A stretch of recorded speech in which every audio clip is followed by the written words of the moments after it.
All right. So, now with that said, hello everybody. Today I want to talk to you about rattlesnakes. I like rattlesnakes. And so I made a presentation, a lesson about them. And if you pay attention here, I will show you everything you need to know about rattlesnakes. But first I want to engage you with something. So we're going to look here at this video. We're going to $10 can help fund powerful Kamala ads Harris. to reach undecided voters nationwide. Shut up! Well, hi there. I am here today with the scariest animal I've ever sat by at our table. This is an Arizona black-tailed rattlesnake. And this is Timmy from Nerd. His job today is to keep me alive while I sit at this range. And the truth is, this snake's not going to kill me. Even if it bites me, which would be horrific, I'm probably not going to die. I live in the United States. I can get medical attention relatively quickly. I'll be able to get antivenom. What I'm going to have is I'm going to have some necrotic tissue. Whatever he bites is going to turn black, swell up, and some of this flesh there is going to die. And I'm going to get treated, and I'm probably going to be fine about $100,000 later. But I don't have that kind of money. So neither do you. Here is my insurance policy to keep me from having to go through what would be one of the more eventful and memorable days of my life. This snake is not poisonous, which surprises a lot of people.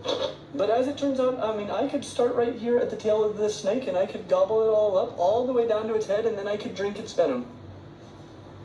And I'd be fine, unless I have a stomach ulcer. It's the worst way ever to find out you have a stomach ulcer.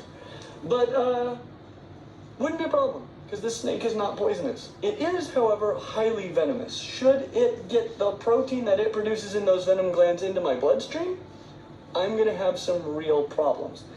And this gives us a good chance to talk about the difference between poison and venom. I think we talked about this a little bit when we talked about hognose snakes.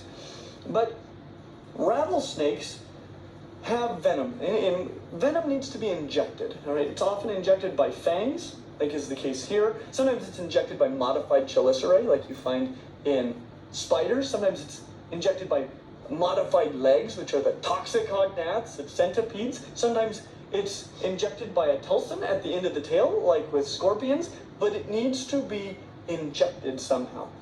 And that is different from poison, which generally needs to be swallowed or absorbed through the skin. And this is not a poisonous snake. In fact, most people can't name a poisonous snake. There are some, though. They're of the genus Rhabdophora. You may know of the tiger keelback, but you probably don't. Most people have never heard of it. There are a few poisonous snakes out there. They sequester the toxins that they get from eating poisonous amphibians, and they are poisonous. And so the real take home here is, if it bites you and you die, it was venomous. And if you bite it and you die, it was poisonous.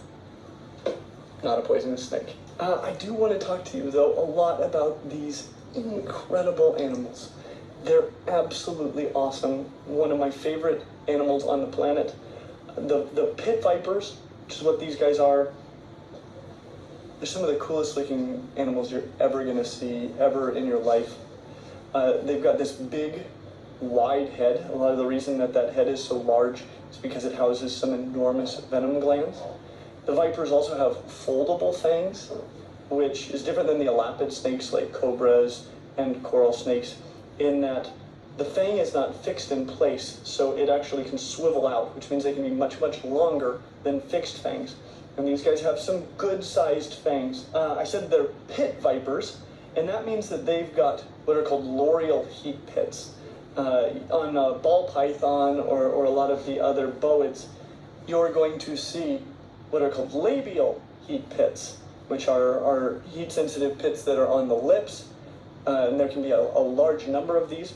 The loreal heat pits of the pit vipers, they've just got two. They're absolutely front-facing. They look like the air intakes on a jet fighter, and they see infrared light with those, which is heat, and so like a night vision camera, they see heat, which is stinking rad. These snakes are rattlesnakes, and what they're most known for is their rattling ability. And something that I think is really important to be clear about is that rattlesnakes do not want to bite people. In fact, that's why they have a rattle. The reality is that in a fight with a rattlesnake, the rattlesnake will lose to a human every time. Every time, right? This is a noodle with a head and a rattle, right? The rattle does nothing to harm you. All it does is let you know the snake is there and it would like for you to run along. You know, as a human being, you come up there and you start stomping on a rattlesnake, there's really very little the rattlesnake can do about it except for try to scare you away. And he's going to scare you away. Well, first he's going to try to hide from you. Hold still, and if it's obvious that you're going to bother him, he's going to coil up and look as big as he can, as big and menacing, and he's going to rattle. And if you don't understand that, if you're like, I still want to harass you and make your day bad, noodle with a head, he might bite you. And most of the time, he's not even going to inject any venom. You've probably heard that baby rattlesnakes can be more dangerous than adult rattlesnakes. That isn't because they have a more potent form of venom. It's not because they have more venom. They've got less venom. But they have less control over their injection. And so they tend to give you a pretty decent dose of venom. When an adult bites you, most of the time, it's not even going to give you any venom. It's going to do what's called a dry bite. It's going to say, hey, you didn't understand rattling. You didn't understand my posturing. Maybe you'll understand fangs. Please go away. I'm very afraid of you. Because the rattlesnake knows it will lose the fight with you every time. If it's really, really afraid, what it might do is it might give you some of its precious venom, which is not intended for you. In fact, it's expensive for the snake. The snake is doing everything it can to not give you any of this venom. But if you insist on having some, it will give you some venom. The venom is normally for immobilizing, killing, and the pre-digestion of prey. And this is a very, very handy adaptation in venomous snakes. Most snakes are not venomous, but these guys are, and that's what their venom is for. They don't want you to have any. But if you insist on having some, you can be in for a bad day. You still will win the fight, right? You won't die for quite a while, but the snake is just giving everything it can to ask you to leave it alone. And that's what you need to do, is leave it alone. The vast majority of rattlesnake bites happen on males between the ages of 18 and 25, under the influence of alcohol and usually on the hands and face, which that's a heck of a jump per rattlesnake normally to get up to your hands and face. Of course, that's right where we've got this one today. But the thing is that a lot of these people, again, reach down at the rattlesnake. They try to with it. Don't do that, and you'll be fine. You know what I mean? It's just self-explanatory, really, if you think about it. But, okay, regardless, that was our first link, just to engage you here, help you understand certain concepts, like the difference between poisonous and venomous, the why rattlesnakes rattle. Fun fact, rattlesnakes are one of the newest snake species on the planet. There have been snakes existing on the planet before rattlesnakes, and they continue to evolve over the years. Cobras, all kinds of snakes, but rattlesnakes are one of the newest additions of snake on this planet. Hence why they're very fascinating, beautiful, but also deadly.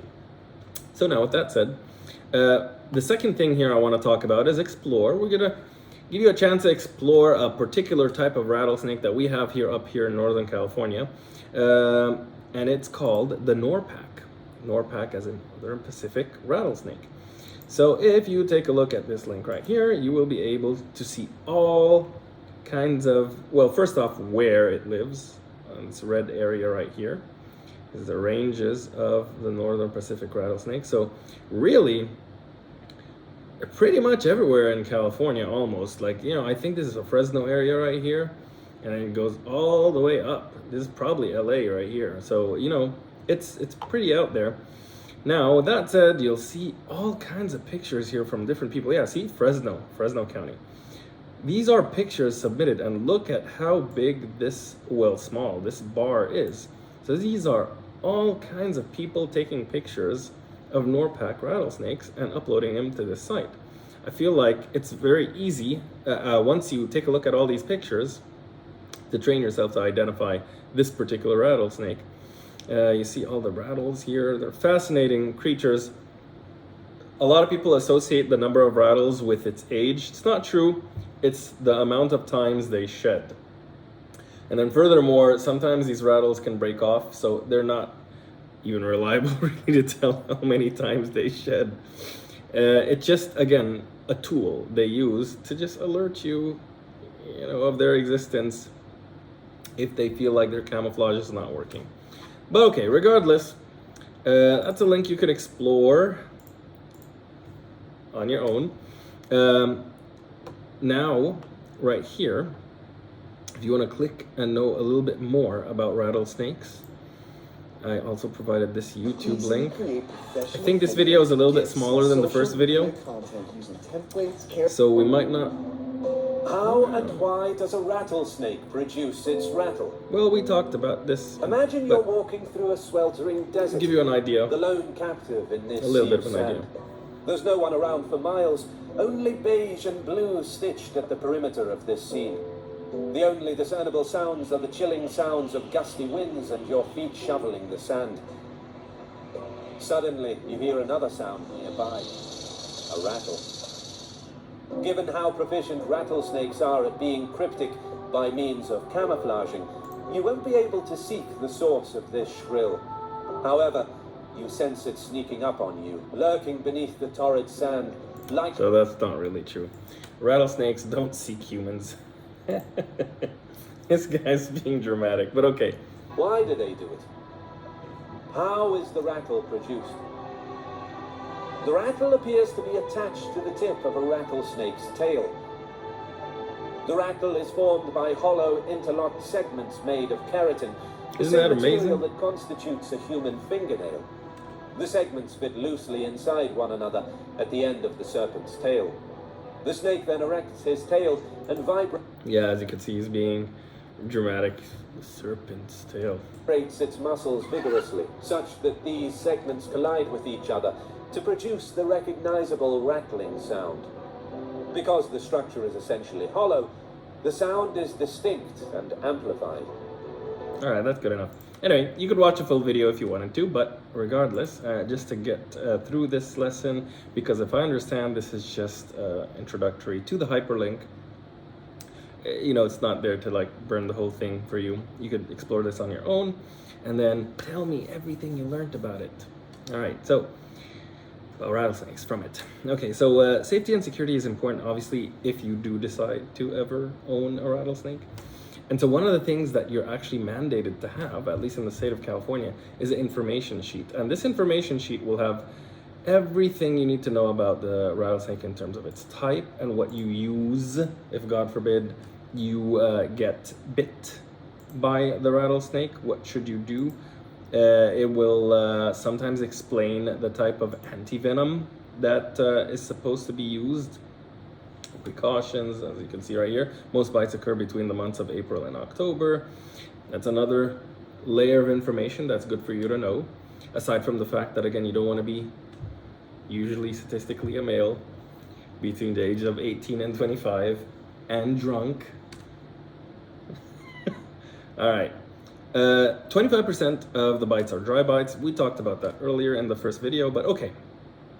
Some suggestions about what to do on the trail.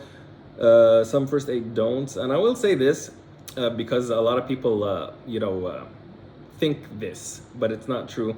You don't want to restrict the blood flow by applying a tourniquet. A lot of people, there's a lot of variations of this. Suction cups, for example, don't suck the poison out with your mouth. Or any other suction cups. There are suction cups that are sold for this purpose. It's not a good idea. But okay, anyway, do's like stay calm, call 911, obviously, radio it, LOL. But yeah, anyway, this is actually a fact sheet that you have to keep near the enclosure you have your rattlesnake in. Fun thing to look at.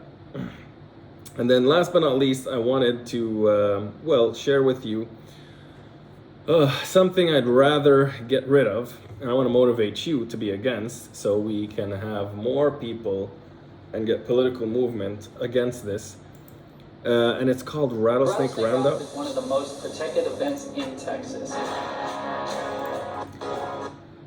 Of course, why wouldn't it be in a red state? Why wouldn't behaviors like this be in a red state? Those who have made videos against the Rattlesnake Roundup are not allowed to attend the event. In fact, if you try and get in, you'll be threatened with arrest for criminal trespass. Nevertheless, the rattlesnake roundup needs to be talked about. Now, people might ask, why does this affect me? Well, not only is it cruel and inhumane that these animals are tortured and killed, but the rattlesnake roundup actually makes people have more encounters with snakes. And I'm going to tell you how. Disgusting. You could watch the whole video on your own time, but all I'm just saying is that some people really need to be criminally charged, and it starts with these people that mistreat animals that otherwise can't really defend themselves. It's just really a disgusting practice, unfortunately, that hopefully you could be part of getting rid of one day, right? At the end here, there's an evaluation. I'm not really sure why this hyperlink's not working, but we can obviously link it up here. And if you just copy paste the link, it'll take you directly to the evaluation. And it's just a series of 5 or 6 questions to just try to see how much you got out of your lesson, what you learned, and if you need to go over something again. Just to go over first and last question. How about that? Okay, so what are rattles in a rattlesnake made of? Same things that make up nails on humans, or same thing that makes plastic on toys, or metal used in tools. Obviously, it's the same thing that you made nails in humans. And then the last question right here, what can you do to avoid being bitten by a rattlesnake? And you get a chance to type your answer in and submit it to me after you are done. I hope you got something from this lesson. Thank you very much, and I hope you're having a wonderful day.